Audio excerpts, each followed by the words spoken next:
আসসালামাইকুম সুপ্রিয় শিক্ষার্থী, আশা করি তোমরা সবাই ভালো আছো। অনলাইন ক্লাসে তোমাদের সবাইকে স্বাগতম। আজকে আমরা এইচএসসি সেকেন্ড ইয়ারদের জন্য আমরা অংশীদারি ব্যবসায়ের হিসাব এই অধ্যায়টা তোমাদেরকে শুরু করব। তোমরা লকডাউনে সবাই বাসার মধ্যে বন্দি আছো, বাসায় থাকবে সবাই, কিন্তু আমাদের পড়াশোনা কার্যক্রম চালিয়ে যেতে হবে, সেজন্য আমাদের এই প্রয়াস। তো অংশীদারি ব্যবসায়ের হিসাব এটা তোমরা 9 আগে করোনি, এটা তোমাদের সম্পূর্ণ নতুন একটা অধ্যায়, তাই এই অধ্যায়টার উপর কনসেপ্ট খুব সম্পূর্ণ ক্লিয়ার রাখতে হবে। তো আমরা অধ্যায়টা শুরু করার জন্য প্রথমেই আমরা একটু ল্যাপটপের আমাদের যে ভিডিও অংশ সেখানে আমরা চলে যাব। ওকে শিক্ষার্থীরা, দেখো অংশীদারি ব্যবসায়ের হিসাব। প্রথমে আমরা যদি সংজ্ঞাটা দিকে দেখি, দুই বা ততোধিক ব্যক্তি মুনাফা অর্জনের উদ্দেশ্যে চুক্তির ভিত্তিতে মূলধন, শ্রম, সুনাম, সততা, দক্ষতা ও সৃজনশীল মেধা একত্রিত করে যে ব্যবসায় প্রতিষ্ঠান গঠন ও পরিচালনা করে তাকে অংশীদারি ব্যবসায় বলা হয়। আমরা তোমাদের ব্যবসা সংগঠন যে অধ্যায়টা যেই সাবজেক্টটা আছে সেখানেও তোমরা অনেকে কম বেশি অংশীদারি ব্যবসা সম্পর্কে ধারণা পাবে। এখানেও আমরা কিছু প্রাথমিক এখানে ধারণা আমাদেরকে নিতে হবে, কারণ এখান থেকেও মাঝে মাঝে নৈবিত্তিক আসে। তো এবার প্রচলিত আইন, বাংলাদেশের অংশীদারি ব্যবসায় সমূহ 1932 সালের ভারতীয় অংশীদারি আইন অনুযায়ী গঠিত ও পরিচালিত হয়। এই আইনের 4 ধারা অনুযায়ী একাধিক ব্যক্তি সকলের দ্বারা অথবা সকলের পক্ষে তাদের যে কোনো একজন কর্তৃক পরিচালিত কোনো ব্যবসায় লাভ ভাগ করে নিতে চুক্তিবদ্ধ হলে তাদের মধ্যে যে চুক্তিবদ্ধ সম্পর্ক তৈরি হয় তাকে অংশীদারি ব্যবসায় বলা হয়। ঠিক আছে? আচ্ছা, এবার আমরা পরের অংশে যাবো যে অংশীদারি ব্যবসায় অপরিহার্য উপাদান। কিছু কিছু উপাদান যেটা অংশীদারি ব্যবসার জন্য অপরিহার্য, সেগুলো আমরা এখন দেখব। দেখো শিক্ষার্থীরা, চুক্তির মাধ্যমে সৃষ্ট অংশীদারি ব্যবসার কতগুলো মৌলিক ও অপরিহার্য উপাদান আছে যা সব অংশীদারি ব্যবসায় বিদ্যমান থাকা আবশ্যক। এর যে কোনো একটি অবর্তমানে ব্যবসায়কে অংশীদারি ব্যবসায় বলা যায় না। নিচে উপাদানগুলো বর্ণনা করা হলো। 1. চুক্তি। চুক্তি অংশীদারি ব্যবসার মূল ভিত্তি। চুক্তি ছাড়া কোনো অংশীদারি ব্যবসায় গঠিত হতে পারে না। অংশীদারি ব্যবসায়ের চুক্তিপত্র মৌখিক অথবা লিখিত হতে পারে। ভবিষ্যৎ বিরোধ নিষ্পত্তির ক্ষেত্রে অংশীদারি চুক্তিপত্র লিখিত ও নিবন্ধিত বাঞ্ছনীয়। 2. বৈধ ব্যবসায়। কোনো অবৈধ ও অসামাজিক কাজের জন্য অংশীদারি ব্যবসা গঠন করা যায় না। সুতরাং অংশীদারি চুক্তি হতে হবে সব ধরনের বৈধ ও জনহিতকর কাজের জন্য। 3. মুনাফা বন্টন। ব্যবসার অর্জিত মুনাফা নিজেদের মধ্যে বন্টন করে নেওয়ার জন্য অংশীদারগণ চুক্তিতে আবদ্ধ হয় এবং অংশীদারি সম্পর্ক স্থাপন করে। অংশীদারগণ চুক্তিতে উল্লেখিত হার অনুসারে নিজেদের মধ্যে ব্যবসার মুনাফা বন্টন করে নেয় এবং চুক্তিতে মুনাফা বন্টনের হার উল্লেখ না থাকলে অংশীদারগণ সমহারে মুনাফা ভোগের অধিকারী। 4. সদস্য সংখ্যা।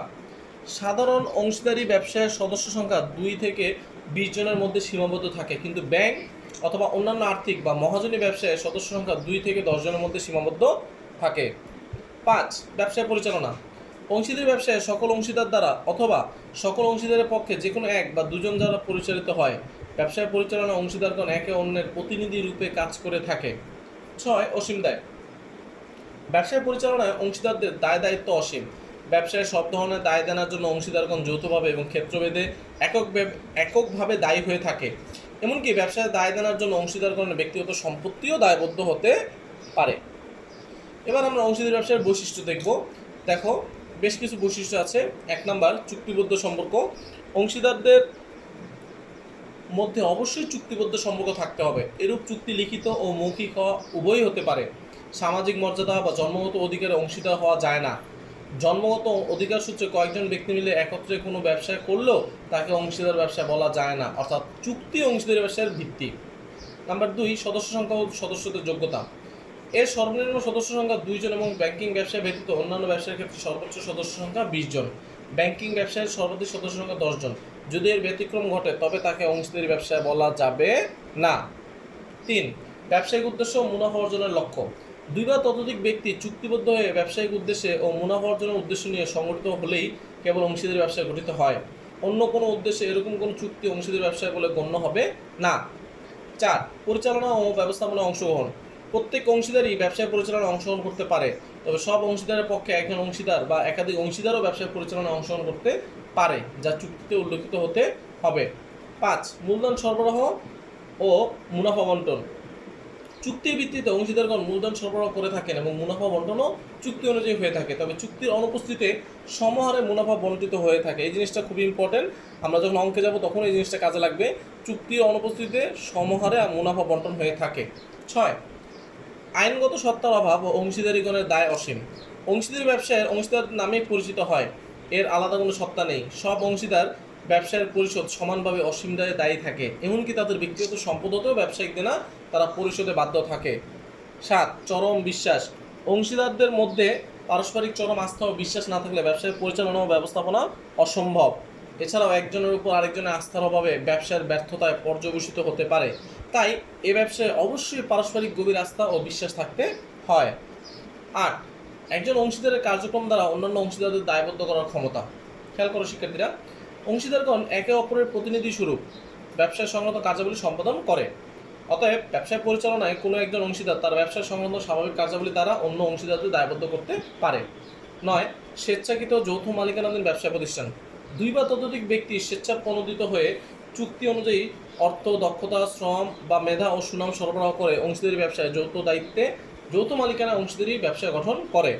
10, শেয়ার হস্তান্তরের স্বাধীনতাহীনতা। অংশীদারি ব্যবসায় অংশীদারগণ ইচ্ছামতো স্বাধীনভাবে তাদের শেয়ার বা মালিকানা অপর কারো নিকট বিক্রয় বা হস্তান্তর করতে পারে না। এবার একটা অংশীদারি ব্যবসায় কীভাবে গঠন হয়?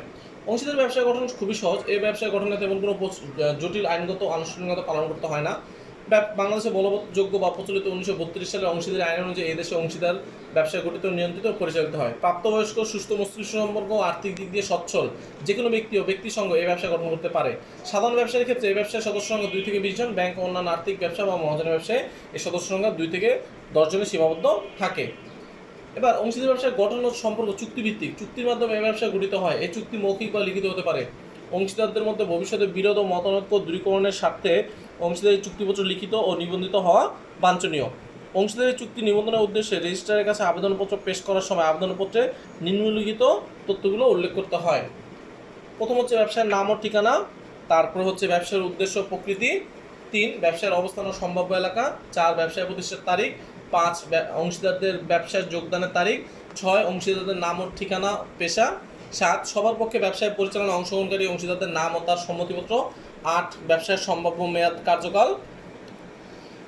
এরপরে অংশীদারি চুক্তিপত্র। আচ্ছা, চুক্তি বা চুক্তিপত্র অংশীদারি ব্যবসায়ের ভিত্তি।